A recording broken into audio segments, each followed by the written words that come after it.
So what we've been doing is research on interest representation in the creative sector in the Netherlands.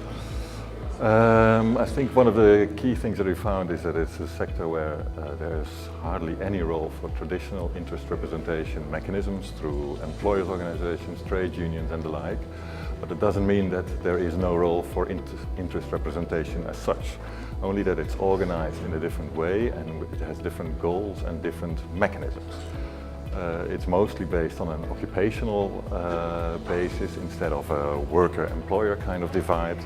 It is about a sector where people feel an occupational identity rather than an industrial identity.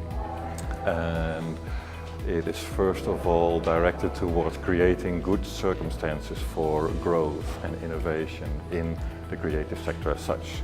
And we don't see the traditional divides between groups as we saw in the industrial era.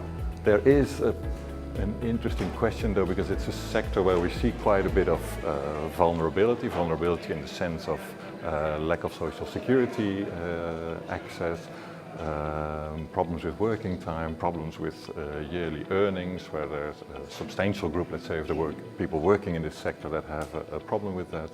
We also see a sector that is very vulnerable to economic fluctuations and to demand fluctuations, which in the time of the crisis, for example, was a sector that lost a lot of potential. And I think one of the challenges for interest representation in the creative sector is how to deal with these two types of vulnerability. Vulnerability for the people who work there, for their earnings, their working time, their social security, a vulnerability of the sector as such to economic fluctuations.